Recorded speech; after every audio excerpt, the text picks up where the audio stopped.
कहानी के स्टार्टिंग में हमें रियो नाम के लड़के को दिखाया जाता है जो कि एक बार में काम करता है ताकि वो अपनी यूनिवर्सिटी की फीस पे कर सके। लेकिन रियो अपनी डेली लाइफ की रूटीन से काफी परेशान हो चुका है और अपनी लाइफ से बोर होने लगा है। अभी एक दिन जब वो अपना काम कर रहा होता है तभी उसका फ्रेंड तारुशिमा बार की मालकिन शिजुका के साथ आता है और बातों ही बातों में दोनों दोस्तों में कंपटीशन लग जाता है कौन शिजुका के लिए बेस्ट ड्रिंक बना सकता है। साथ ही तारुशिमा रियो को बोलता है तुम मेरी तरह ड्रिंक बनाना सीख लो ताकि तुम भी लड़कियों को इम्प्रेस कर सको। तब रियो कहता है लड़कियां मुझे काफी बोर करती हैं। तब शिजुका दोनों का ड्रिंक टेस्ट करती है तो उसे तारुशिमा का ड्रिंक ज्यादा पसंद आता है तो वो तारुशिमा को अपने साथ लेकर बाहर चली जाती है। लेकिन जाने से पहले वो एक कार्ड रियो के लिए छोड़ देती है जिसके पीछे लिखा था मैं तुम्हारा बाहर वेट करूंगी। और जब रियो बाहर जाता है तो बाहर उसको शिजुका मिलती है। इसके साथ वो उसके घर चला जाता है। रास्तों में दोनों काफी बातें करते हैं। शिजुका उसको अपने घर के अंदर लाती है जहाँ रियो को ऐसा लगता है जैसे वो उसके साथ इंटीमेट होना चाहती है। तो रियो अपना शर्ट उतारते हुए पूछता है पहले तुम स्टार्ट करोगी। पर तभी पीछे से एक लड़की आ जाती है जो बचपन से गूंगी और बहरी होती है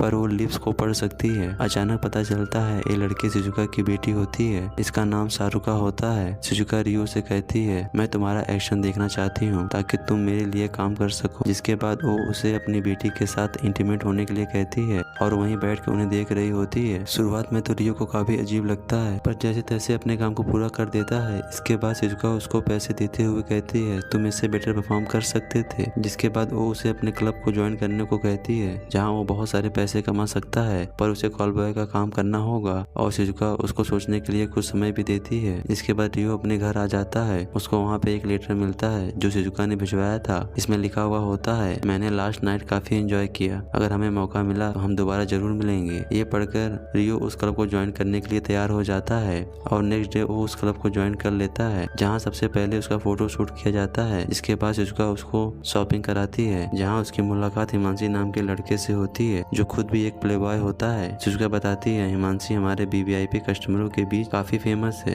जिसकी डिमांड औरतों के बीच काफी ज्यादा है। इसके बाद शिजुका इन दोनों को इंट्रोड्यूस कराती है। तब हिमांशी कहता है पता नहीं क्यों मुझे ऐसा लगता है ये लड़का मुझसे भी आगे जाएगा। फिर दूसरे दिन रियो का ब्लड टेस्ट किया जाता है और उसका पहला काम उसे दे दिया जाता है जहाँ पर वो एक औरत से मिलता है। वो औरत उससे पूछती है क्या तुम्हारी कोई गर्लफ्रेंड है। साथ ही ये भी पूछती है अपनी सी बड़ी उम्र की औरतों के साथ तुम्हें कैसा लगता है। रियो कहता है जब मैं उनसे प्यार करता हूँ तो मैं उनके सामने खुद को बच्चा समझता हूँ। मुझे हमेशा से ही बड़ी उम्र की औरतें पसंद हैं। और ये सुनकर वो औरत यहाँ से जाने लगती है। ये देखकर रियो परेशान होने लगता है कि इसका मतलब वो क्या समझे। लेकिन तभी उसको शिजुका का कॉल आ जाता है। वो बताती है वो औरत कल के लिए फिर से बुक करके गई है। फिर अगले दिन ये दोनों फिर से मिलते हैं और बहुत सारी बातें करते हैं। उस औरत को रियो की बातें काफी पसंद आती हैं और एक होटल में जाकर दोनों काफी अच्छा टाइम स्पेंड करते हैं। फिर उसी रात रियो शिजुका से मिलने उसके घर जाता है जहाँ वो उसके काम के पैसे देते हुए कहती है उस औरत को तुम काफी पसंद आए। साथ ही वो रियो को 2 और काम देती है और पूछती है तुम्हें कैसा लगा। जिस पे रियो कहता है मुझे औरतों को जानने का मौका मिल रहा है। अब अगले दिन फिर रियो एक औरत से मिलता है जो उम्र में काफी बड़ी थी। उसे रियो की मासूमियत काफी पसंद आती है। साथ ही रियो भी औरतों की फीलिंग और इमोशन समझने लगा था जिससे खुश होकर वो औरत रियो को अपने घर लाती है जहाँ पे ये खूब सारी बातें करते हैं जिस चक्कर में वो औरत इंटीमेट भी नहीं होती।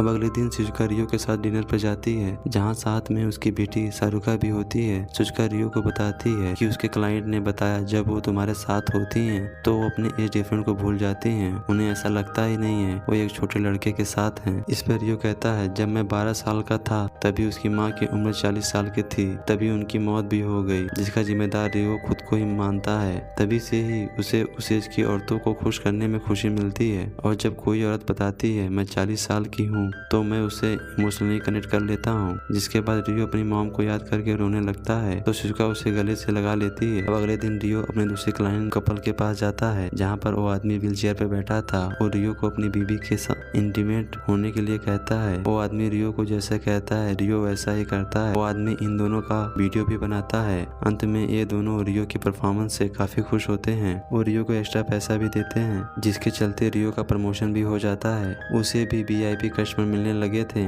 और एक दिन जब रियो बार में होता है तो उसकी फ्रेंड मेगुनी उससे मिलने आती है जो कॉलेज में उसे नोट्स दिया करती थी। उसे इस बात का पता चल चुका था कि रियो कॉल बॉय की जॉब करने लगा है जिससे वो उस पर काफी गुस्सा होती है कि वो इस गलत काम में कैसे चला गया। वो उसे समझाने की काफी कोशिश करती है पर वो उसकी एक भी बात नहीं सुनता। इसके बाद वो यहाँ से चली जाती है। अब अगले दिन रियो को उसकी नई क्लाइंट मिलती है जो कि ओल्ड वुमेन थी, जिसकी आज बर्थडे भी था। इस लेडी के अंदर ऐसी शक्तियाँ थी कि वो किसी के भी मन की बात जान सकती थी। और रियो का हाथ पकड़ कर कहती है, तुम क्या जानना चाहते हो मुझसे? पर रियो कुछ बोल पाता, वो लेडी उसके हाथ को पकड़कर खुद को संतुष्ट करने लगती है, जो बात रियो को काफी अजीब लगती है। इसके बाद वो शिजुका के पास आता है, जो इसको बताती है कि तुम काफी हार्ड वर्क कर रहे हो, तुम जो चाहो मुझसे मांग सकते हो। जिस पर रियो कहता है, मैं तुम्हारे साथ इंटीमेट होना चाहता हूँ। जिस पर शिजुका उसको एज डिफरेंस के बारे में बताती है, लेकिन रियो को इस बात से कोई फर्क नहीं पड़ता था और फिर उसके पास जाकर उसको किस करने लगता है, लेकिन शिजुका उसको अपने से दूर कर देती है। तभी सारुका भी वहाँ आ जाती है। तब रियो कहता है, मैं फिर से सारुका के साथ वो परफॉर्मेंस करना चाहता हूँ, जिस पर सारुका भी हाँ कर देती है। फिर तभी शिजुका को उसके कस्टमर का कॉल आ जाता है, तो रियो को उसके पास भेज देती है।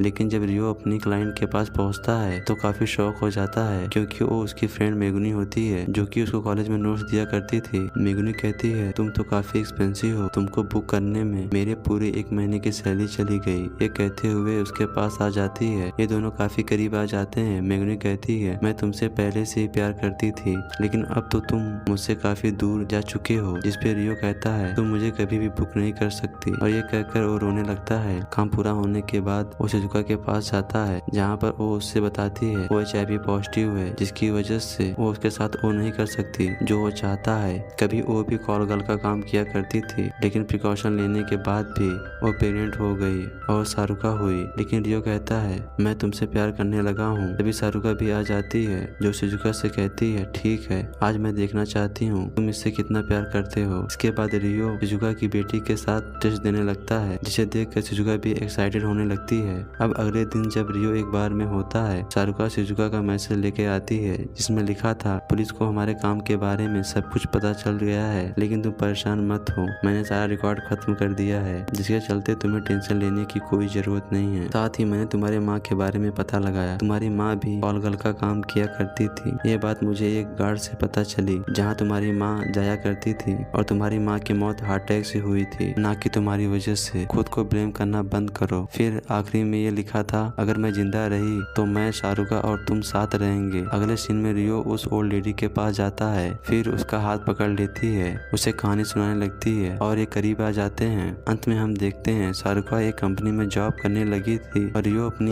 प्ले बॉय की जॉब जारी रखता है। इसी के साथ एक कहानी खत्म हो जाती है। ऐसे इंटरेस्टिंग मूवी देखने के लिए हमारे चैनल को सब्सक्राइब कीजिए।